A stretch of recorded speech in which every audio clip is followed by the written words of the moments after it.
ప్రేమించి సాయంకాల సమయంలో ఆయన సన్నిధానంలో అందరినీ కూడా చేర్చుకొని ఆయన నామాన్ని ఘనపరిచే మాత్రమే దేవుడు మనందరూ కనిపించిన మహాకృపను బట్టి నేను స్థుతిస్తున్నాను.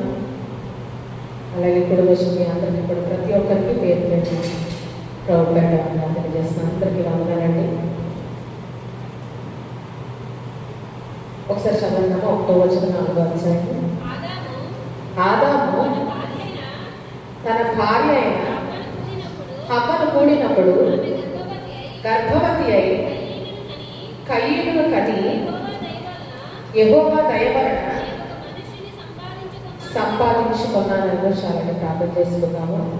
దయచేసి ప్రతి ఒక్కరు కూడా కలిగించి ఈ రాత్రికాల సమయంలో దేవుడు మనతో మాట్లాడగలగా దేవుడికి విజ్ఞాపన చేద్దాం. పరిశుద్ధ నన్నుల తండ్రి, కృపగల మా దేవ, స్తుతికి పాత్రుడ, స్తోత్రాలు కూడా జీవాధిపతిన మా ప్రభువ, చూచుచున్న దేవుడైన మా ప్రభువ, మీ పరిశుద్ధమైన ఘనమైన శ్రేష్టమైన నామానికి స్తోత్రాలు చెల్లించుకుంటున్నాం తండ్రి. అయ్యా, ఇంతవరకు ఈ సహవాస ఆరాధనలో మమ్మల్ని చేర్చుకొని ఈ నామాన్ని ఆరాధించి దాని పరిచయం వాక్యాన్ని కూడా అనుగ్రహించారు ప్రభువ. మీకే స్తోత్రాలు. ఈ వాక్యాన్ని కూడా తండ్రి మేము అందరం తండ్రి ధ్యానించడానికి ప్రభువ అయ్యా తండ్రి ఇక్కడ సిద్ధపడి ఉంటుండగా మీరే మాతో స్వయంగా దిగివచ్చి మాట్లాడమని ప్రార్థిస్తున్నాం తండ్రి. ముఖ్యంగా వచ్చిన ఎంత విజ్ఞాపన చేసిన అందరినీ ఆశీర్వదించండి. వారి హృదయాలను తెరవండయ్యా, వారి హృదయాలతో మాటలతో నింపమని వేడుకుంటున్నాం ప్రసాదం. అయ్యా తండ్రి నన్ను కూడా సంపూర్ణంగా మీ ఆత్మతో అభిషేకించండి. అయ్యా తండ్రి తెరవబడిన హృదయాలు మీ వాక్యంతో నింపులారు తండ్రి. నా నోటిలో నా హృదయంలో మీ మాటల నుంచి ప్రభుగా ఈ బిడ్డలందరితో మీరే మాట్లాడి మీ నామానికే సమస్త ఘనత మహిమ ప్రభావములు చెల్లించుకొని యేసు పరిశుద్ధ నామం ద్వారా ప్రార్థనని వేడుకొనిచున్నాం తండ్రి. ఆమేన్. ఆది పురుషుడైన ఆదాము అలాగే హవ్వ తన భార్య అయిన హవ్వ, వారికి దేవుడు ప్రేమించి ఇచ్చిన గర్భఫలమైన మొదటి కుమారుడు కయీను పుట్టినప్పుడు హవ్వ అంటున్న మాట మనం చూస్తే యెహోవా దయ వలన నేను ఒక మనిషిని సంపాదించుకున్నాను అంటే ఇక్కడ మనం ఆలోచన చేస్తే హవ్వ ఆత్మీయ స్థితి గురించి మనం ఆలోచిస్తే ఏదేదో తోటలో ఉన్నట్టుగా ఆమె ఆత్మీయ స్థితి ఎంత మాత్రం కూడా ఇక్కడ లేదు కదండి. ఏదేదో తోటలో ఉన్నప్పుడు ఆమె ఆత్మీయ స్థితి వేరు, ఆమె దేవుని పట్ల వేరే విధంగా ఉంది. కానీ ఏదేదో తోటల నుంచి బయటికి వెళ్ళగొట్టబడిన తర్వాత ఆమె ఆత్మీయ స్థితి ఏంటో కూడా ఇక్కడ ఆమె మాటల ద్వారా మనకు స్పష్టంగా వెల్లడి అవుతుంది కదండి. ఒకవేళ ఏదేదో తోటలోనే ఉన్నట్టే ఆమె ఆత్మీయ స్థితి ఉంటుంటే ఖచ్చితంగా కయీను పుట్టిన వెంటనే ఆమె ఈ మాట అనగలిగేది కాదు. కానీ ఆమె ఆత్మీయ స్థితి ఎంతగా వెలువడిందో ఆమె మాటల ద్వారా మనకి ఇక్కడ స్పష్టంగా అర్థమవుతుంది. యెహోవా దయ వలన నేను ఒక కుమారుని ఒక మనిషిని నేను సంపాదించుకున్నాను అనడం ద్వారా దేవుని దయ స్పష్టంగా ఆమె అనుభవిస్తుంది. ఏదేదో తోటలోంచి బయటికి వెళ్ళగొట్టబడిన తర్వాత దేవుని దయ తన జీవితంలో తన కుటుంబంలో ఆమె పూర్తిగా కనుగొంది. వాస్తవానికి అంతకు ముందు కూడా దేవుని దయ పట్ల అపారంగా ఉంది కదండి. ఏదేదో తోటలో ఉన్నప్పుడు వారికి ఆహారం ఇచ్చాడు, అదే సమయంలో స్వేచ్ఛ స్వాతంత్రం ఇచ్చాడు, దేవునితో మాట్లాడే ధన్యతను కూడా దేవుడు వారికి అనుగ్రహించాడు. అన్ని వైపుల నుంచి దేవుని దయ వారిని ఆవరించింది. కానీ ఆ సమయంలో అవ్వకి ఏంటని కనిపించింది కదా, దేవుని దయ ఎంత అపారంగా వారి పట్ల ఉందో అవ్వకి కనిపించింది. కానీ అక్కడి నుంచి బయటికి వచ్చిన తర్వాత అయితే ఇప్పుడు శ్రవణ కొలిలో దేవుడు కొట్టుకు వేసిన తర్వాత ఆమె తెలుసుకోగలిగింది ఏంటంటే దేవుని దయ నన్ను పూర్తిగా ఆవరించి ఉంది. అంటే ప్రతి విషయాన్ని దేవుడికి ఆపాదించి మాట్లాడే ఆత్మీయలోనికి ఆమె వెళ్ళిపోయింది. అంటే మనం చూస్తే సుఖవంతమైన స్థలంలో లేని ఆత్మీయత ఆమె ఎక్కడొచ్చిందంట, శ్రమల కొలిమిలో వేసినప్పుడు వేదన స్థలంలో వారు ఉన్నప్పుడు వేదనలు గుండా కష్టాల గుండా వారు వెళ్ళినప్పుడు ఆమె ఆత్మీయత ఎంతగానో మెరుగుపడింది, బలపడింది. చాలాసార్లు మన దేవుడు కూడా మనల్ని కొన్నిసార్లు సుఖవంతమైన స్థలాల నుండి మనం ఎక్కడ తీసుకొస్తాడంట, వేదనకరమైన సమయానికి తీసుకొస్తాడు. అంటే సంతోషకరమైన సమయాల నుంచి సంతోషకరమైన స్థలాల నుంచి కొన్నిసార్లు కష్టాల సుడిగుండాల్లోనికి మనకు ఆయన నడిపిస్తాడు. ఎందుకనంటే సుఖవంతమైన స్థలాల్లో మనము దేవుని దయని ఎక్కువగా అనుభవించలేం. కానీ అంటే దేవుని దయ మనల్ని ఆవరించే ఉంటుంది. కానీ ఎప్పుడైనా మనకు కనపడుతుందంట కష్టాల సుడిగుండాలలో ఉన్నప్పుడు, వేదనకరమైన సమయాల్లో ఉన్నప్పుడు దేవునిపైన మనం ఇంకా ఎక్కువగా అనుభవించగలుగుతాం మన జీవితంలో. ఇక్కడ హవ్వ జీవితంలో కూడా అదే జరిగింది కదండి. వేదన స్థలంలో ఆమె దేవుని దయను, దేవుని సన్నిధిని పూర్తిగా ఆమె ఆస్వాదించగలిగింది. కాబట్టి కుమారుడు పుట్టిన వెంటనే మొట్టమొదట ఆమె అన్నమాట, యెహోవా దయ వలన నేను ఒక మనుషుని సంపాదించుకున్నానని దేవుని నామాన్ని కొనియాడడానికి ఆమె ఇష్టపడతా ఉన్నాను. అందుకని హవ్వను కూడా, ఆదామును కూడా దేవుడు ఎక్కడికి నెట్టాడంటే ఉద్దేశం కొరకుగా దేవుడు అది వారి మేలు కొరకే నడిపించాడు. శ్రమలనే కొలుగులో వారిని కుటుంబ వేసినప్పుడు వారు దేవునికి దూరం అయిపోలేదు, కానీ వారు మరింతగా ఏమైనా దేవునికి దగ్గరైపోయారు. దేవుని దయలో, దేవుని కృపను మరింతగా అనుభవించగలిగే స్థితిలోనికి వారు వెళ్ళిపోయారు. చాలాసార్లు మనం అనుకుంటాము, ఈ కష్టాల సుడిగుండాలలోనికి నన్ను ఎందుకు నడిపించావు ప్రభువా అని మనం కొన్నిసార్లు దేవుణ్ణి ప్రశ్నిస్తూ ఉంటాం కదండి. అంటే సంతోషకరమైన సమయాల నుంచి కొన్నిసార్లు వెంటనే మన జీవితాల్లో ఏమొస్తాయంట, వేదనకరమైన సమయాలు ప్రవేశిస్తాయి. ఎప్పుడు మన జీవితాల్లో సంతోషమే ఉండదు కదండి. అందరి జీవితాల్లో ఖచ్చితంగా ఏముంటాయంటే సుఖ దుఃఖాలు ఉంటాయి, కష్ట నష్టాలు ఉంటాయి. సంతోషంతో పాటు బాధ, దుఃఖము కూడా ఉంటుంది. అయితే మనము దేవుడిని ఏం ప్రశ్నిస్తామంటే, ఈ సంతోషకరమైన సమయాల నుంచి నన్ను ఎందుకు ఈ వేదనకరమైన సమయాల్లోనికి నడిపించావు ప్రభా, ఈ కష్టాల సుడిగుండాల్లోనికి నన్ను ఎందుకు నెట్టేసావని మనం అడుగుతూ ఉంటాం. కానీ అది మన మేలు కొరకని ఇక్కడ హవ్వ ఆత్మీయ ద్వారా మనము తెలుసుకోవాలి కదండి. కష్టాల సుడిగుండాలకి నెట్టబడిన తర్వాత వాస్తవానికి వారు దేవుడికి మరింతగా దూరం అయిపోయి, అపవాది కూడా దేవుణ్ణి వారికి దూరం చేద్దాము, దేవుడికి వారు పూర్తిగా దూరం అయిపోవాలి, ఆజ్ఞను విక్రయించడం ద్వారా, ఆజ్ఞను తిరస్కరించడం ద్వారా ఆయన రూపంలో చేసిన మనుషుల్ని ఆయన అసహించుకోవాలి, వీరు కూడా దేవునికి శాశ్వతంగా దూరం అయిపోవాలని ఎత్తుగడలో అపవాది ఏదైనా తోటలో ప్రవేశించి అబద్ధమాడాడు హవ్వతో. కానీ అది వారి మేలు కొరకు దేవుడు ఏం చేశాడంట, మలుచుకున్నాడు. శ్రవణనే కొలిమిలో పొట్టపై పట్టడం ద్వారా వారు మరింతగా దేవుడికి దగ్గరైపోయారు. ప్రతి విషయంలో దేవుడి మీద ఆధారపడటము నేర్చుకున్నారు. అపవాది అనుకున్నాడు, ఇంత సుఖవంతమైన స్థలాల్లో మీరు దేవుడి మీద తెలుసుకోలేకపోయారే, దేవుడి మీద ఎంతగా ప్రేమించాడో మీరు తెలుసుకోలేకపోయారే, కాబట్టి బయటికి వెళ్ళగొట్టబడిన తర్వాత ఖచ్చితంగా దేవుని ప్రేమ మీద ఎంత మాత్రం కూడా తెలుసుకోలేరు అనుకున్నాడు అపవాది. నిజంగానే హవ్వ, ఆదాములు దేవుని ప్రేమ ఏదైనా తోటలో కనుగొనలేకపోయారు. దేవుడు వారిని ఎంతగానో ప్రేమించాడు. దేవుడు లోకంలో ఎంతో ప్రేమించాడు. దేవుడు ప్రేమ స్వరూపి, ప్రేమకు స్వరూపం ఉంటే అది ఆయనే. అయితే దేవుని ప్రేమను వారు ఏదైనా చోట్ల కనుగొనలేకపోయారు, కానీ దేవుని ప్రేమను వారు బయటికి వచ్చిన తర్వాత కనుగొనగలిగారు. ఈరోజు మన జీవితాల్లో కష్టాల సుడిగుండాలు కొన్నిసార్లు దేవుని ఆదరణ మనం ఎక్కువగా అనుభవించగలుగుతాం సంతోషంగా ఉన్నప్పుడు కంటే కదండి. సంతోషంగా ఉన్నప్పుడు మనం దేవుని గుర్తు చేసుకుంటాము, ఖచ్చితంగా దేవుని జ్ఞాపకం చేసుకుంటాం. కానీ బాధలలో ఉన్నప్పుడు, దుఃఖ సమయంలో ఉన్నప్పుడు, కష్టాల సుడిగుండాలు మనకు ఎదురైనప్పుడు దేవుని ఆదరణ, దేవుని దయ, దేవుని కృప మనం మరీ ఎక్కువగా మన జీవితాల్లో అనుభవించడానికి ఆస్కారం లభిస్తుంది. కీర్తనకారుడు 94వ కీర్తనలో ఒక మాట అంటా ఉన్నాడు. 94వ కీర్తన 17వ అధ్యాయము 94వ కీర్తన 17వ వచనం చదవడం. యెహోవా నాకు సహాయం చేసి ఉండని ఎడల మౌనమందు నివసించి ఉండును,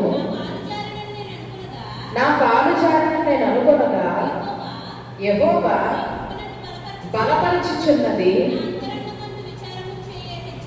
హెచ్చగా నీ గొప్ప ఆదరణ నెమ్మది కలుగు చేయించున్నది. ఏంటండి, యెహోవా నా కాలు జారిన నేను అనుకోనగా నీ కృప నన్ను ఎంతగానో మరలా బలపరిచిందంట. అంటే మనం చూస్తే అంతరంగమైన విచారాలు బాగా ఇచ్చిపోయినప్పుడు ఆయన ఆదరణ కూడా ఎంతో గొప్పదిగా మారిపోవటము కీర్తనకారుడు తన జీవితంలో స్పష్టంగా అనుభవించగలుగుతున్నాడు. మన జీవితాల్లో కూడా కొన్నిసార్లు విచారములు వెంబడి విచారములు వస్తూ ఉంటాయి, శోధనలు వెంబడి శోధనలు, శ్రమలు వెంబడి శ్రమలు ఒకేసారి వచ్చిన సమయంలో ఆయన ఆదరణ ఎంతో గొప్పదిగా మన జీవితాల్లో మారుతుంది. ఆ ఆదరణ ఖచ్చితంగా మన జీవితాల్లో మనము చూడగలుగుతాం, అనుభవించగలుగుతాం.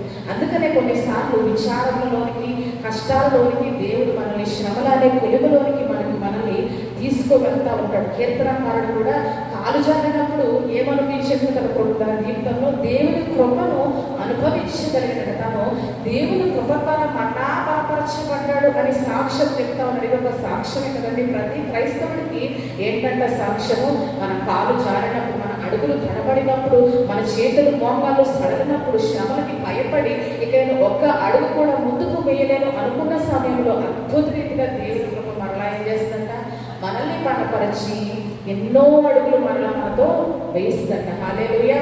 ఇది ప్రతి క్రైస్తవుడి జీవితంలో ఖచ్చితంగా ఒక సాక్ష్యం. అంటే ఈ కృపను మనము సంతోషంగా ఉన్నదానికంటే ఎక్కడ అనుభవిస్తామంట, బాధలో, కష్టాలు, సుడిగుండాలలో ఈ కృపను ఖచ్చితంగా మనం ఎక్కువగా అనుభవించగలుగుతాం. ఆయన ఆదరణ సంతోషంలో ఉన్నదానికంటే ఎప్పుడు అనుభవించగలుగుతామంట, బాధలలో, సుడిగుండాల్లో ఉన్నప్పుడు అనుభవించగలుగుతాం. విచారములు తన హృదయంలో హెచ్చిపోయినప్పుడు దేవుని ఆదరణ తన ప్రాణం ఏం కలిగిస్తుందంట, నెమ్మది మరలా కలుగజేసింది. ఎందుకంటే మనం నెమ్మది ఖచ్చితంగా కష్టాలలో కోల్పోతాం. హృదయంలో నెమ్మది అనేది మన జీవితాల్లో ఉండదు కదండి. శ్రమల గుండా వెళ్తున్న సమయంలో హృదయంలో పూర్తిగా నెమ్మది కోల్పోతాం. కానీ ఆ సమయంలో మరలా దేవుని గొప్ప ఆదరణ మన హృదయాన్ని ఏం కలుగజేస్తుందంట, నెమ్మదిని, సమాధానాన్ని, ఒక విశ్రాంతిని మనకి కలుగజేస్తుంది.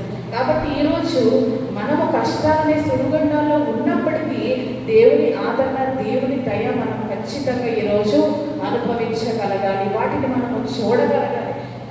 అలాగే తన జీవితంలో రుచి చూసింది కదండి. కష్టపడుతూ చెమటలు కార్చుకొని ఆహారం తినే స్థితిలోనికి దేవుడు వారిని నెట్టేస్తాడు కదా. ఏదైనా తోటలో అయితే ఏ కష్టము లేకుండా ఆహారం వారికి దేవుడు అనుగ్రహించాడు. కానీ ఇప్పుడైతే వారి ముఖపు చెమట కార్చి వారు ఏం తినాలంట, ఆహారం తినాలి. అది మీకు గచ్చ పొదలను, ముండ్ల పొదలను మొలిపిస్తుంటే శ్రమలనే పొలంలో పూర్తిగా దేవుడు వారిని కుటుంబం వేశాడు. అయినప్పటికీ ఆ సమయంలో కూడా యెహోవా దయ వలన ఈ మనుష్యుని నేను సంపాదించుకున్నాను అని అనగలిగిందంటే ఆమె అక్కడ దేవుని ఆదరణ, దేవుని దయను సంపూర్ణంగా తన జీవితంలో అనుభవించగలిగింది.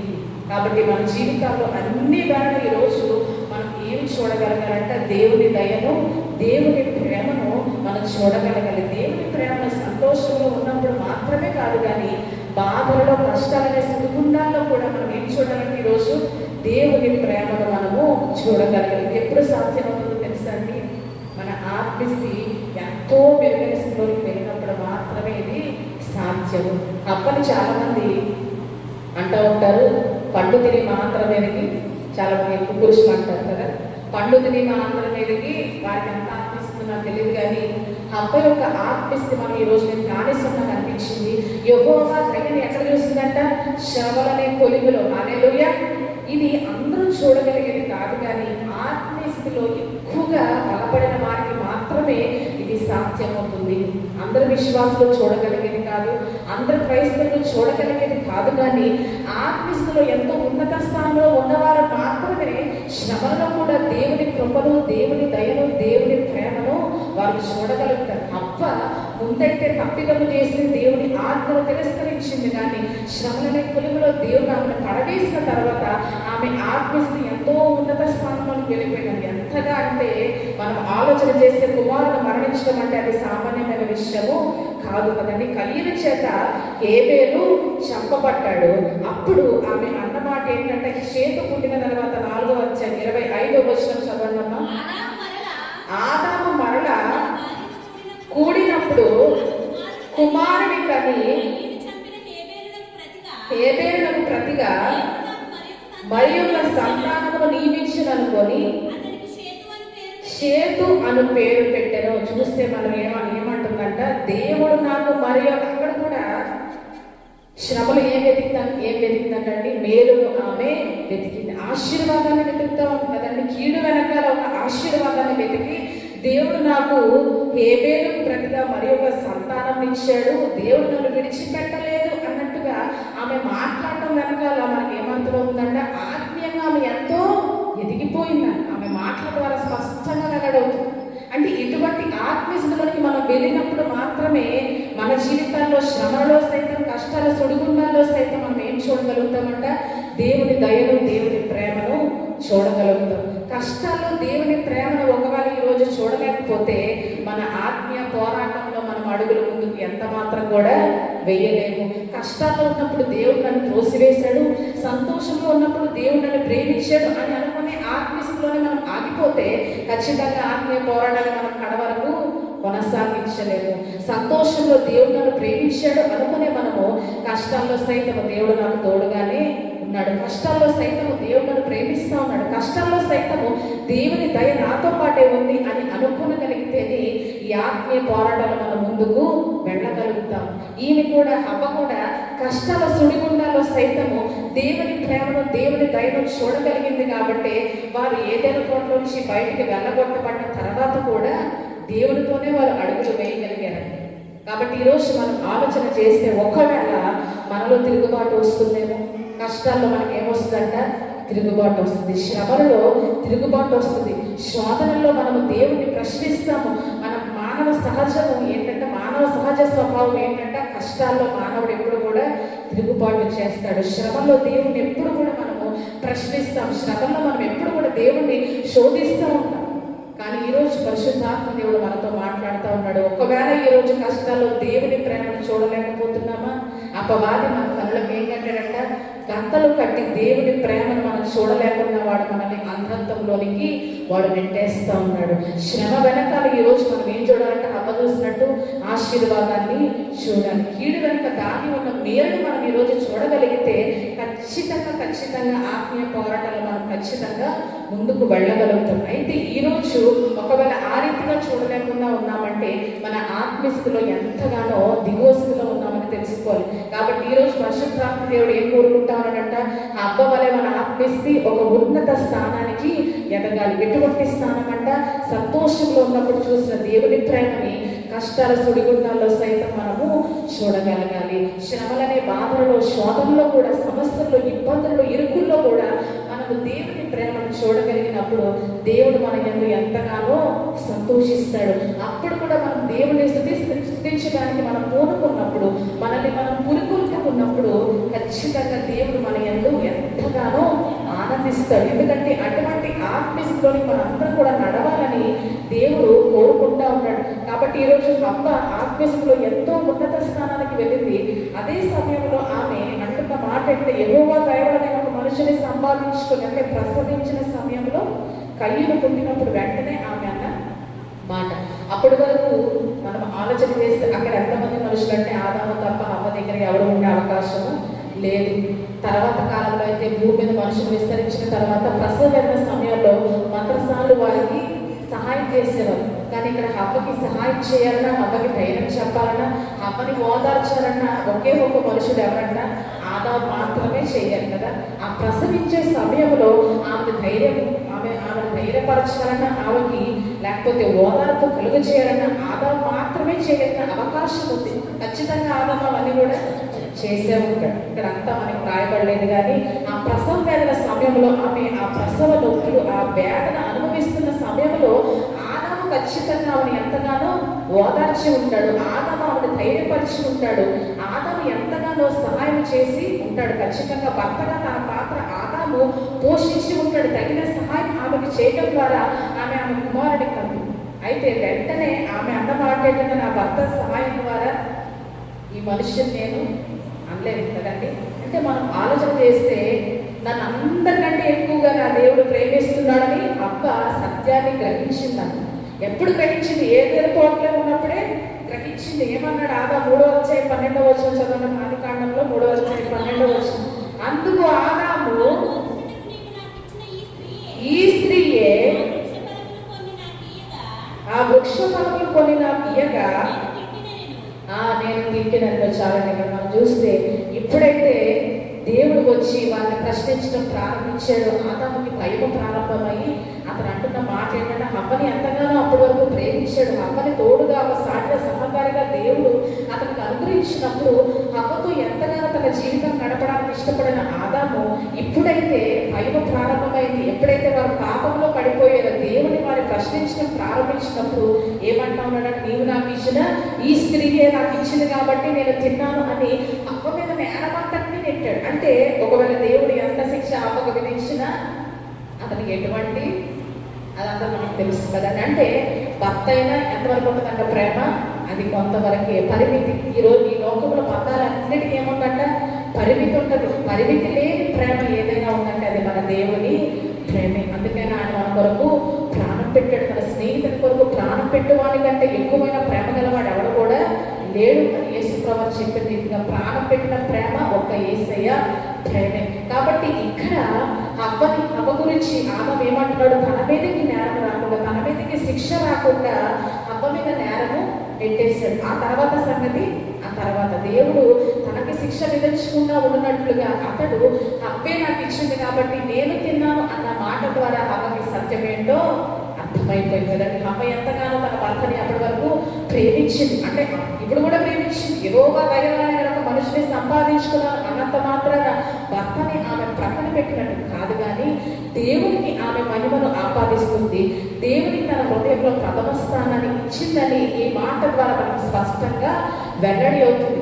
సత్యం ఏంటో గ్రహించింది కాబట్టి దేవునికి మహిమను ఆపాదించగలిగింది. ఒకవేళ సత్యాన్ని అప్పుడు కూడా గ్రహించి ఉండకపోతే, నా భర్త సహాయం ద్వారా, నా భర్త ఇచ్చిన ధైర్యం ద్వారా, లేకపోతే నా సహనము, నా ఓపిక, నా బలం ద్వారా ఒక మనిషిని నేను భూమి మీద సంపాదించుకున్నాను అని ఆమె అనేదేమో కానీ, ఇవేమి కాదు ఈ ప్రపంచంలో అందరికంటే ఎక్కువగా ప్రేమించేది నా సృష్టికర్తైన నా దేవుడే అని ఆమె గ్రహించింది. కాబట్టి అంత సహాయం చేసిన ఆదాము ఎదురుగా ఉన్నప్పుడే ఆమె అన్న మాట ఏంటంటే, యెహోవా దయ వలన మాత్రమే ఈ రోజు నేను ఈ మనుషుల్ని సంపాదించుకున్నాను. స్త్రీలందరికీ ఎటువంటి ఆత్మీయత రావాలంటే, ఈరోజు ఎంతో మంది దేవుని కంటే ఎక్కువగా జీవిత భాగస్వాములు ప్రేమించే స్త్రీలు ఎంతో మంది ఉన్నారు. దేవుని కంటే పిల్లల్ని అపురూపంగా ప్రేమించే స్త్రీలు ఎంతో మంది ఈ భూమి మీద ఉన్నారు. కానీ ఈరోజు ఆయన కంటే ఎక్కువగా మనం ఎవరిని కూడా ప్రేమించకూడదు. చాలాసార్లు కొంతమంది స్త్రీలు కుటుంబానికి ఇచ్చే విలువ దేవునికి ఎంత మాత్రం కూడా ఇవ్వరు. కుటుంబానికి ఇచ్చే ఆధిక్యత దేవునికి ఎంత మాత్రం కూడా తమ జీవితాల్లో ఇవ్వరు. కానీ ఇక్కడ అవ్వ ఆత్మీయ ఏదైనా తోటలో ఉన్నప్పుడైతే దేవుడు అంటే ఒక దేవుళ్ళగా చూసింది. అందుకనే అపవాది వచ్చి ఎప్పటికీ వృక్షఫలాలు తినడం ఏమి తప్పు కాదని చెప్పిందో, దేవుడు వచ్చే వరకు ఆమె ప్రభు అపవాదిగా ఈ రీతిగా చెప్పింది అని చెప్పి దేవుడితో ఏమాత్రం కూడా ఆమె చెప్పలేదు. కానీ ఆదాము వద్దకు వెళ్ళి ఇచ్చింది. అంటే ఆదాముని ఎంతో ప్రేమించింది ఆమె అప్పటి వరకు. దేవుడు ఒక దేవుడిలాగా చూసింది. దేవుడు అంటే ఒక ప్రభువు, మనకంటే ఉన్నతమైన వాడు, ఒక ఉన్నత స్థానంలో ఉన్నవాడు, సర్వలోక సృష్టికర్త, ఒక దేవుడు అంటే ఒక దేవుడిలాగా చూసింది. కానీ ఒక బంధము ఆమె దేవుడితో అక్కడ కలిగి లేదు. కానీ ఇక్కడ మనం చూస్తే ఒక లోక బంధానికి మించిన బంధము ఆమె దేవుడితో కలిగి ఉన్నట్లు స్పష్టంగా మాట ద్వారా వెల్లడి అవుతుంది. అప్పుడైతే ఆదాము వద్దకు వెళ్ళి, ఇదిగో అపవాది నాకు ఇచ్చింది, సర్పం ఇచ్చింది, నువ్వు కూడా తిను, మనకి ఏమి కాదంటారని చెప్పి తన భర్తకి ఇచ్చిన దేవుడితో ఒక్క మాట కూడా చెప్పకుండా, అంటే దేవుడితో ఎటువంటి బంధం ఆమె అక్కడ లేదు. కానీ ఏదైనా తోటలో నుంచి బయటకు వచ్చిన తర్వాత లోక బంధాలకు మించిన బంధం ఆమె దేవుడితో కలిగి ఉంది. కాబట్టి ఆమె ఏమంటుందంట, ఆదాము ఎంతగానో సహాయం చేశాడు, ఆదాము ఎంతగానో ధైర్యపరిచాడు, ఆదాము ఎంతగానో ఓదార్చాడు, అయినప్పటికీ దేవుని దయ వలన మాత్రమే నేను దీన్ని చేయగలిగాను అని ఆమె దేవునికి ఆ మహిమను ఆపాదించగలిగిందంటే, లోక బంధానికి మించిన పరిమితి లేని బంధాన్ని ఆమె దేవునితో కలిగి ఉందంట. కాబట్టి ఈరోజు లోక బంధానికి మించిన బంధాన్ని మనం కూడా దేవునితో కలిగి ఉండాలి. చాలా మంది దేవుడిని ఎలా చూస్తారంటే, దేవుడు అంటే దేవుడు, ఆయన పైన ఉన్నవాడు, ఆయన ఆకాశం ఉన్నవాడు, ఆయన సృష్టికర్త కాబట్టి ఆయన మనం గౌరవించాలి అని ఒక దేవునితో కొంతమంది దూరమైన బంధాన్ని కలిగి ఉంటారు.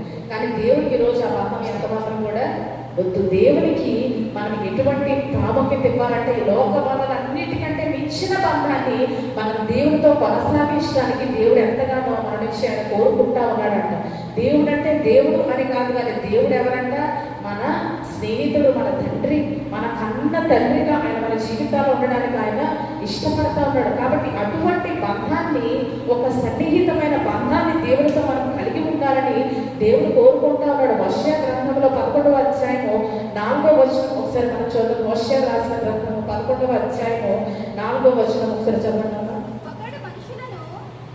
మనుషులను తోడుకొని పోవునట్లుగా స్నేహ బంధములతో బంధించి ఆకర్షించిదని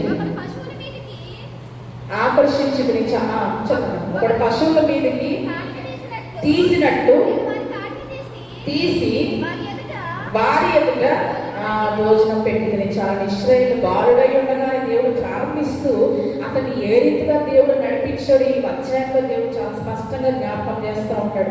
ఎలా ఆకర్షించుకున్నానంటండి, స్నేహ బంధములతో నేను వారిని బంధించి ఆకర్షించుకున్నాను. అంటే ఆకర్షించుకుంటే ఎందుకంటే ఈరోజు మనుషులు ఎక్కువగా ప్రేమించడానికి కాదు, ఎవరిని కూడా నా తండ్రి కృప ఆకర్షించుకుంటే ఎవడు కూడా నా యొక్కకు రాలేడు అని యేసుప్రభువు చెప్పారు కదండి. నా తండ్రి కృప వారిని ఆకర్షింపకుంటే ఎవడు కూడా నా యొక్కకు రావడం అనేది అసాధ్యము అని యేసుప్రభువు చెప్పారు. అంటే తండ్రి కృప ఎందుకు ఈరోజు మనల్ని ఆకర్షించుకుందంటే మనుషులు ఎక్కువగా ప్రేమించడానికి కాదు కదండి. తండ్రి కృప మనల్ని ఎందుకు కట్టిపడేసిందంట, స్నేహ బంధములతో నేను వారిని ఆకర్షించి వారిని బంధించాలని దేవుడు స్పష్టంగా సాక్ష్యం ఇస్తూ ఉన్నాడు. అంటే ఇంతగా దేవుడి కృప ప్రయాసపడి మనల్ని ఆకర్షించుకొని మనల్ని బంధాలతో కట్టిపడేసింది. మనుషులకి మనం ఎక్కువ విలువ ఇవ్వడానికి ఎంత మాత్రం కూడా మన జీవితాల్లో కాదు, మనుషులు ఎక్కువగా ప్రేమించడానికి కాదు, కానీ ఆయన ఎక్కువగా ప్రేమించాలని దేవుడు ఎంతగానో కోరుకుంటాం. అందుకని ఆయన కృప ద్వారా మనల్ని ఈరోజు ఆకర్షించుకున్నాడు. ఆయన సన్నిధిలో మనం ఉన్నామంటే ఆయన కృప ద్వారా మనందరినీ కూడా దేవుడు ఈరోజు ఆయన సన్నిధికి ఆకర్షించుకోబట్టే. కాబట్టి ఇంతగా దేవుని కొరకు ప్రయాసపడి మనల్ని ఆయన సన్నిధిలో నిలవబెట్టుకున్నప్పుడు మనం మనుషుల కంటే ఎవరిని ఎక్కువగా ప్రేమించాలంట, దేవుడిని ఎక్కువగా ప్రేమించాలి. ప్రపంచంలో అందరికంటే మనం మొదటి స్థానాన్ని మన దేవునికే ఇవ్వాలి తప్ప మనుషులకి వేరే ఇతరమైన వాటికి కాకూడదు. అది దేవుడు మన నుంచి కోరుకుంటా ఉన్నాడు. కాబట్టి అవ్వ నుంచి మనమేం నేర్చుకోవాలంటే, ప్రక్కన తన భర్త ఎంత సహాయం చేసినా మొదలైతే దేవుని కృపను చూస్తుంది, ఆ తర్వాతే భర్త సహాయాన్ని ఆమె విలువించింది. ఈరోజు ఎంతో మంది ఎన్నో సహాయాలు భర్త ద్వారా కావచ్చు, లేకపోతే పొరుగు వారి ద్వారా కావచ్చు, ఏదైనా సహాయం పొందుకున్నప్పుడు వారికి ఏం చేస్తూ ఉంటారంట, వారి వల్లే నా జీవితంలో ఇది జరిగింది అని అంటూ ఉంటారు. అప్పుడు దేవుడి ఆత్మ ఎంతగానో దుఃఖపడుతుంది. ఎందుకంటే దేవుడు చేయకుండా మన జీవితాలు ఎటువంటి సహాయాన్ని కూడా మనము పొందుకోలేము. దేవుడు ఇవ్వకుండా మన జీవితాల్లో ఏది కూడా మనము పొందుకోలేము. దేవుడు మనతో అడుగులు వేయించకుండా ఈరోజు మనం ఒక్క అడుగు కూడా ముందుకు వేయలేదు. కాబట్టి ఈరోజు మన ఆత్మీయత ఎక్కడికి వెళ్ళాలంట, మనం దేవుణ్ణి ఎక్కువగా ప్రేమించే స్థితిలోనికి మనము వెళ్ళాలి. కేవలం మాటతో కాదు, కానీ అది మన క్రియల ద్వారా మనము వెల్లడి చేయాలి. మాట ద్వారా అయ్యా నిన్ను మాత్రమే నేను ప్రేమిస్తున్నాను, అందరికంటే ఎక్కువగా నిన్నే ప్రేమిస్తున్నానని మనం చెప్పొచ్చు. మాట ద్వారా చెప్పడం చాలా సులభము, కానీ క్రియల ద్వారా మనం ఏం చేయాలంటే దాన్ని వెల్లడి చేయాలి. అందరికంటే ఎక్కువగా నిన్నే ప్రేమిస్తున్నానయ్యా, నీకే నేను ప్రాముఖ్యతనిస్తాను అని మనము క్రియల ద్వారా మన విశ్వాస రూపంలో దాన్ని వెల్లడి చేసినప్పుడు అప్పుడు దేవుడు మన ఎంతగానో సంతోషిస్తాడు. అందుకే తండ్రి కృప ద్వారా మనల్ని దేవుడు ఈరోజు ఆకర్షించుకున్నాడు. ఆకర్షించుకొని ఆయన సన్నిధిలో నిలవబెట్టుకొని ఆత్మీయతలో మనల్ని అంతకంతకు ఆయన ముందుకు నడిపిస్తూ ఉన్నాడు. ఎవరి ప్రేమైన ఏదో ఒక సమయంలో ఆగిపోతుంది కదండి. స్త్రీలకు తీసుకుంటే పుట్టిన మొదలుకొని తల్లిదండ్రుల పెంపకంలో వారు ఉంటారు. అనంతరము పెళ్లి అయిన తర్వాత భర్త అంటల్లోకి వెళ్తారు. తర్వాత బిడ్డలు, కుటుంబం ఏర్పడుతుంది. ఎక్కడో ఒక చోట భార్య భర్తల అడుగుల్లో ఒక అడుగు ఆగిపోక తప్పదు. ఎవరు కూడా జీవితకాలం ప్రయాణం చేయలేరు, కానీ ఏదో ఒక సమయంలో భర్త అడుగు కానీ భార్య అడుగు కానీ ఆగిపోతుంది. కాబట్టి పుట్టిన మొదలుకొని మరణించే వరకు కూడా మనతో ఉండే ఒకే ఒక తోడు ఏంటంటే అది దేవుని తోడు. దేవుని సహాయం మాత్రమే మనం మరణించేంత వరకు కడ వరకు నిలిచి ఉంటుంది. కాబట్టి ఆయన సహాయాన్ని, ఆయన తోడుని మనం ఎవరితో కూడా ఈ లోకంలో పోల్చుకోలేము. అందుకే దేవుడు అంటాడు, నాతో మీరు ఎవరిని పోల్చగలరు, నాకు సాటి అయిన వాడెవడు, నాతో సమమైన వాడెవడు అని దేవుడు ప్రశ్నిస్తూ ఉంటాడు ఇశ్రాయేలు.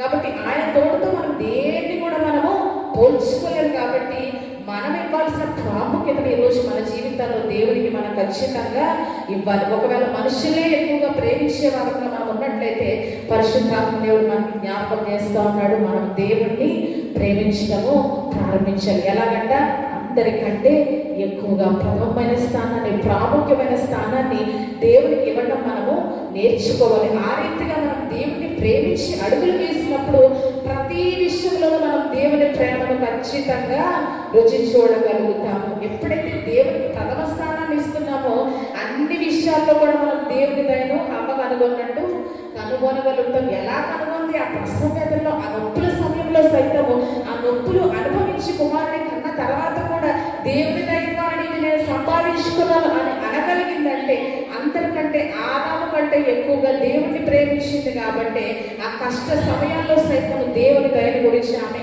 దేవుణ్ణి కొనియాడగలిగిందండి. కాబట్టి మనం ఈరోజు దేవుని ప్రేమను, దేవుడిదైన ప్రతి విషయంలో కనుగొనాలంటే ముందు ప్రథమమైన స్థానాన్ని దేవుడికి మనము ఇవ్వాలి. అదే సమయంలో ఆమె ఏమంటా ఉందంటే, యెహోవా దైవమైన ఒక మనుషుని సంపాదించుకున్నాను అంటా ఉంటాం. అంటే కాబట్టి సంపాదించుకున్నాను అన్న మాట గురించి మనం ధ్యానించినట్లయితే, ఏమి సంపాదించినా ఖచ్చితంగా మనందరికీ తెలిసింది ఏంటంటే దేవుడే మనకు ఇవ్వాలి. మనంతటగా అంటే మన కష్టం ద్వారా, మన శ్రమ ద్వారా, మన చెమట ద్వారా మనం ఏమి కూడా సంపాదించుకోలేం, కానీ దేవుడి దయ వలనే మనం ఏదైనా సంపాదించుకోగలుగుతాం. అంటే మనం ఆలోచన చేస్తే ఎంతో పెద్ద భవనాలు ఇచ్చినప్పుడు, లేకపోతే ఇంకా ఏవో ఆశీర్వాదాలు ఇచ్చినప్పుడు కాదు, కానీ ప్రసన్న అనుభవించి నొప్పులు పడి కుమారుడిని కన్న తర్వాత ఆమె దేవుడి దయ గురించి అక్కడ మాట్లాడుతూ ఉంటాం. అంటే ఈరోజు చాలా మంది ఏం చేస్తూ ఉంటారంటే, గొప్ప గొప్ప వాటిలో దేవుడిని స్తుతిస్తూ ఉంటారు. అంటే గొప్పవి వారి జీవితంలో జరిగినప్పుడు, అంటే చాలా గొప్ప ఆశీర్వాదం, గొప్ప గొప్ప భవనాలు కట్టుకున్నప్పుడు కావచ్చు, లేకపోతే ఎంతో ఉన్నత స్థానాల్లోనికి వెళ్ళినప్పుడు కావచ్చు, అప్పుడు మాత్రము దేవుని దయ మా పట్ల అపారంగా ఉందని అందులో దేవుడిని వెతుకుతూ ఉంటారు, గొప్ప గొప్ప సంతోషాలు. కానీ ఈరోజు పరిశుద్ధాత్మ దేవుడు మనకి జ్ఞాపకం చేసింది ఏంటంటే, చిన్న చిన్న సంతోషాల్లో సైతం మనం ఎవరు వెతకాలంట? దేవుడిని వెతకాలి. చిన్న రోగమైన దేవుడే స్వస్థపరచాలి, పెద్ద రోగమైన దేవుడే స్వస్థపరచాలి. చిన్న వస్తువైన దేవుడే ఇవ్వాలి, పెద్ద పెద్ద వస్తువులైన దేవుడే మనకు ఇవ్వాలి. చిన్న వాటిని దేవుడే మనకి ఇవ్వాలి, గొప్ప గొప్ప వాటిని కూడా దేవుడే మనకు ఇవ్వాలి. చిన్న వాటిని మొదలుకొని గొప్ప వాటి వరకు దేవుడు ఇవ్వకుండా మనం ఏమి కూడా పొందుకోలేము. అయితే గొప్ప వాటిలో ఈరోజు చాలా మంది సంతోషించడానికి ఇష్టపడుతూ ఉంటారు, కానీ పరిశుద్ధాత్మ దేవుడు చాలా స్పష్టంగా జ్ఞాపకం చేస్తుంది. అంటే చిన్న వాటిలో సైతం మనం ఏం నేర్చుకోవాలంట? సంతోషించడము నేర్చుకొని, చిన్న వస్తువులు దేవుడు నాకు అనుగ్రహించాడు, ఈ చిన్న ఆనందాన్ని దినము దేవుడు నాకు అనుగ్రహించాడు, ఈ చిన్నది దేవుడు నా జీవితంలో చిన్న కార్యము చేశాడని చిన్న చిన్న వాటిలో సైతము మనం సంతోషించడము ఖచ్చితంగా నేర్చుకోవాలి. పేతురు అంత విషయంలో మనం చూస్తే ఒకసారి మత్తయి సువార్త 8వ అధ్యాయం ఒకసారి చదువుదాము. ఆఖరిగా మనం చదువు ముగించుకుందాం. మత్తయి రాసిన సువార్త 8వ అధ్యాయం 14వ వచనం నుంచి చదువుదాము. తర్వాత యేసు ఇంటిలో ప్రవేశించి పడి ఉన్న అత్తను చూచి ఆమె చెయ్యి ముట్టగా జ్వరము ఆమెను విడిచెను. ఆమె లేచి చేయసాగించాలంటే పేతురు అంత జ్వరంతో, అంటే పెద్ద పెద్ద రోగాలతో పోల్చుకుంటే జ్వరం అనేది చాలా చిన్న విషయం. సాధారణంగా మనందరికి ఇంట్లో సాధారణంగా క్రమముగా చాలా జ్వరాలు వస్తూ ఉంటాయి కదండి. జ్వరం రాని వారు ఎవరు ఉండరు. రోగాలు, పెద్ద పెద్ద వ్యాధులు మనకి రాకపోయినా జ్వరాలు అయితే ఖచ్చితంగా ప్రతి ఇంటిలోనూ ప్రతి వ్యక్తికి, జ్వరం రాని వ్యక్తి అంటే ఈ ప్రపంచంలో అసలు ఎవరు కూడా ఉండరు. పెద్ద పెద్ద రోగాలు అయితే నాకు రాలేదని మనం చెప్పొచ్చు, కానీ జ్వరం నాకు రాలేదు అన్న వ్యక్తి ఈ భూమి మీద ఎవరు కూడా ఉండరు. జ్వరాలు అనేవి క్రమంగా ప్రతి ఒక్క వ్యక్తికి వస్తూనే ఉంటాయి. అయితే అటువంటి సాధారణమైన జ్వరంతో ఆమె పడి ఉన్నప్పుడు యేసుప్రభువు వచ్చి ఆమె స్వస్థపరిచిన సమయంలో ఆమె ఎంతగానో సంతోషిస్తూ ఉందని ఆమె చేసిన క్రియ ద్వారా మనకి అర్థమవుతుంది. ఆమె లేచి ఆమె ఏం చేస్తుందంటే, యేసుప్రభువుకి తగిన వారందరికీ కూడా ఆమె ఉపచారము చేశారు. యేసుప్రభువు ఎంతో గొప్ప గొప్ప స్వస్థలే చేశారు కదండి. అంగవీరుల్ని స్వస్థపరిచారు, కుంటివారిని స్వస్థపరిచారు, వృద్ధుల సైతం తిరిగి లేపారు, పక్షవాయువులని కుష్ఠరోగులు సైతం ఆయన స్వస్థపరిచారు. ఎంతో మంది గొప్ప గొప్ప స్వస్థతలు, గొప్ప గొప్ప విడుదల పొందుకున్న వారు చేయలేని కార్యము ఎవరు చేశారంట? ఒక చిన్న కార్యం, ఒక చిన్న స్వస్థత పొందుకున్న పేతురు అంత చేసిందంట. హల్లెలూయా. అంటే చిన్న చిన్న వాటిలో ఆమె సంతోషాన్ని వెతుకుతా ఉందని మనకి ఇక్కడ స్పష్టంగా అర్థమవుతుంది. మనం 10 మంది కుష్ఠరోగుల విషయంలో చూసిన సమరయుడు తప్ప మిగతా వారందరూ కూడా గొప్ప స్వస్థతనే పొందుకున్నారు, కానీ వారు యేసుప్రభువుని విడిచి వెళ్ళిపోవటం మనం చూస్తాం. వాస్తవానికి కుష్ఠరోగం అంటే అది చాలా గొప్ప విడుదల, చాలా గొప్ప స్వస్థత కార్యం వారి జీవితంలో. అయినప్పటికీ వారు వెనుదిరిగి కూడా రాకుండా వారి దారిన వారు వెళ్ళిపోయారు. కానీ ఈమె పేతురు అత్త చేసిన పని మనం చూస్తే, ఒక జ్వరంతో బాధపడిన ఆమెను యేసుప్రభువు ముట్టినప్పుడు చిన్న జ్వరమే కదా, చిన్న స్వస్థతే కదా, ఏదో విడుదల పొందుకున్నాను, ఏదో స్వస్థపడ్డాను, ఏదో బాగుపడ్డానే, అయ్యా నీకు వందనాలని చెప్పలేదంట. వెంటనే ఆమె లేచి ఏం చేసిందంట? ఉపచారము ఆమె చేయసాగిందంట. అంటే ఆమె హృదయంలో ఒక గొప్ప సంతోషం ఎప్పుడైతే మంచం వేసి ఆమె లేవనెత్తబడిందో ఆమె హృదయంలో ఒక అపారమైన సంతోషం కలిగింది. ఈ జ్వరం నుంచి యేసుప్రభువు నన్ను విడిపించకపోతే దీని నుంచి కూడా నేను విడుదల పొందలేని చిన్న రోగమైన దేవుడు స్వస్థపరచకపోతే అది మరణానికి సైతం దారి తీస్తే ప్రమాదం ఉంది. ఈరోజు దేవుడు మనల్ని తీసుకొని వెళ్ళాలనుకుంటే చాలా చిన్న కారణము, చాలా గొప్ప గొప్ప కారణాలు అవసరం లేదు. చాలా మంది ఈరోజు మనం న్యూస్ చూస్తే చిన్న చిన్న రీజన్స్ కి చాలా మంది ప్రాణాలు కోల్పోతున్న వార్తలు మనం ఎన్నో వింటా ఉన్నాం. కాబట్టి ఈమె చిన్న కార్యంలో ఎంతగానో సంతోషించింది. ఆ జ్వరం నుంచి దేవుడు ఆమెను స్వస్థపరిచినప్పుడు చిన్న జ్వరమే బాగుపడ్డానులే, ఏదో దేవుడు చేశాడు, ఏదో యేసు ప్రభు వచ్చినాడు లేపాడులే అనుకోలేదు. కానీ ఎంతో గొప్ప సంతోషాన్ని ఆమె హృదయంలో పొందుకొని యేసు ప్రభువారికి కృతజ్ఞతతో ఉపచారము చేయసాగింది. అంటే చిన్న విషయంలో ఆమె ఎంతగానో సంతోషించింది. తన దినమంతా కూడా ఆ రోజు ఎంతో సంతోషంతో ఉండడము ఆమె ప్రారంభించినది. ఎంతో చురుకుగా పనిచేయడం ఆమె ప్రారంభించిందంట. ఈరోజు మనం చిన్న చిన్న విషయాలను సంతోషించలేకపోతే రోజంతా కూడా మన హృదయం ఏముంటుందంట? దిగులు, బెంగ, ఆందోళన. చిన్న చిన్న సంతోషాల్లో మనం ఈరోజు దేవుణ్ణి వెనకగలిగితే, దేవుడే ఇది నాకు దయచేశాడు, దేవుడే ఈ కార్యం నాకు చేశాడు, దేవుడే చిన్న వస్తువు నాకు ఇచ్చాడు, దేవుడే నా బిడ్డలకి ఒక పెన్సిల్ కూడా ఇచ్చింది ఎవరంట? దేవుడే. ఈ చిన్న వాటిలో మనం సంతోషించలేకపోతే మనం ఎంత మాత్రం కూడా ముందడుగులు వేల పేతులు అంతని మనం మాదిరిగా తీసుకోవాలి. జ్వరం నుంచి స్వస్థ పొందుకున్న ఆమె గొప్ప స్వస్థ కార్యాలు పొందుకున్న చేయలేని కార్యం, ఎంతో మంది చేయలేని కార్యము ఆమె చేసింది. ఎంతో మంది పొందుకోలేని సంతోషం తన హృదయంలో ఆమె పొందుకుందంట. ఆ సంతోషాన్ని వెంటనే ఆమె వెల్లడి చేసింది అక్కడ యేసు ప్రభువు ఎదుట. ఈరోజు చిన్న విషయాలు మన సంతోషాన్ని దేవుడి ఎదుట మనం వెల్లడి చేసినప్పుడు మన సృష్టికర్తన దేవుడు ఎంతగానో సంతోషిస్తాడు. ఎందుకంటే అవి కూడా మనకి ఇచ్చింది ఎవరంట? దేవుడే. కానీ ఈరోజు మనము మైన్యూట్ థింగ్స్ ఏం చేస్తున్నామంట? విడిచిపెడతాం. ఇవన్నీ కాదు, నా గొప్ప గొప్ప కార్యాలు చేసినప్పుడు మాత్రం నేను సంతోషిస్తాను, అప్పుడే దేవుళ్ళు ఆనందిస్తానని మనం దేవుని ఆత్మను దుఃఖపెడుతున్నాం. కానీ ఈరోజు చిన్న వాటిలో మనము ఇది దేవుడు నాకు ఇవ్వకపోతే నా కుటుంబంలోనికి, నా జీవితంలోనికి ఇది రాదు అని మనం ఎప్పుడైతే అనుకుంటామో ఖచ్చితంగా దేవుళ్ళ ప్రతి క్షణం అనుక్షణం మనం ఆనందించగలుగుతాం. ఎల్లప్పుడూ ప్రభువునందు ఆనందించి మరలా చెప్పుదు ఆనందించి అని పౌలు గారు చెరసాలు ఎలా చెప్పారంటే, ఎపఫ్రోదీతు ద్వారా దేవుడు పంపిన కానుకల్లో అతడు ఒక గొప్ప సువాసనను చూడగలిగాడంట. ఇది దేవుడు నన్ను ప్రేమించి చెరసాల్లో సైతం నాకు ఏమి కొనుగోలు లేకుండా మనుషుల ద్వారా దేవుడు నాకు ఇది పంపించాడని ఎంతగానో ఆనందిస్తూ ఉంటాడు. ఎంతగానో ప్రభువు నన్ను అతను ఆనందిస్తూ మీరు కూడా కావాలి అనుక్షణం ఆనందించడానికి పత్రిక రాసినాడు. కానీ ఈరోజు మనం చేస్తున్న తప్పు ఏంటంటే చిన్న వాటిలో మనం ఆనందించలేకపోతున్నాము. కానీ ఈరోజు చిన్న వాటిలో ఆనందించి దేవుడిని ఎప్పుడైతే వెతుకుతామో, చిన్న వాటిలో మనం సంతోషించి దేవుడిని ఎప్పుడైతే మనం సేవిస్తామో గొప్ప గొప్ప ఆనందాలు దేవుడు మన దారిలోనికి, మన మార్గాల్లోనికి ఆయన తీసుకొని వస్తాడు. చిన్న వాటిలో ఆనందించట్లేదా? గొప్ప వాటిని దేవుడు మనకి ఎలా అనుగ్రహిస్తాడు? గొప్పవే నాకు కావాలి, చిన్నవి నాకు వద్దు, నాకు వస్తే డైరెక్ట్ ఏం కావాలంట? గొప్పదే కావాలంటాము. కానీ చిన్న వాటిలో మనం సంతోషిస్తూ దేవుడిని వెతకడం ప్రారంభించినప్పుడు అప్పుడు గొప్ప వాటిని దేవుడు అనుగ్రహిస్తాడంట. గొప్ప ఆశీర్వాదాలు, గొప్ప గొప్ప సంతోషాలు దేవుడు మన జీవితంలోనికి అనుమతిస్తాడు. కాబట్టి ఈ దిన పేతురు అంత ద్వారా మనం నేర్చుకున్న సందేశం ఏంటంటే, చిన్న చిన్న సంతోషాల్లో మనం ఆనందిస్తూ దేవుడిని మనము మహిమపరచాలి. హవ్వ దగ్గర నుంచి మనం నేర్చుకుంటే ఏంటంటే, ఆత్మీయతలో అంతకంతకు మనం ఎదుగుతూ ఉన్నత స్థానంలోకి వెళ్ళాలి. అన్నిటినీ మనం దేవునికి ఆపాదించుకోవాలి. అన్ని విషయాలు దేవుడిని మహిమపరచాలి. అందరికంటే ఎక్కువగా ప్రథమమైన స్థానాన్ని దేవునికి ఇవ్వాలి. చిన్న చిన్న విషయాల్లో సైతము దేవుడిని మనం ప్రేమించాలి. చిన్న చిన్న విషయాల్లో సైతం దేవుడిని వెతికి మనం దేవుడిని స్తుతించి కొనియాడాలి. అప్పుడు దేవుడు గొప్ప సంతోషాన్ని, ఒక గొప్ప ఆనందాన్ని కూడా దేవుడు మన జీవితాల్లోనికి రప్పిస్తాడు. అటు కృప దేవుడు తన పరిశుద్ధాత్మ ద్వారా మనందరికీ అనుగ్రహించుగాక. ఆమేన్. కానుకలు సేకరణ చేస్తుండగా ప్రత్యేక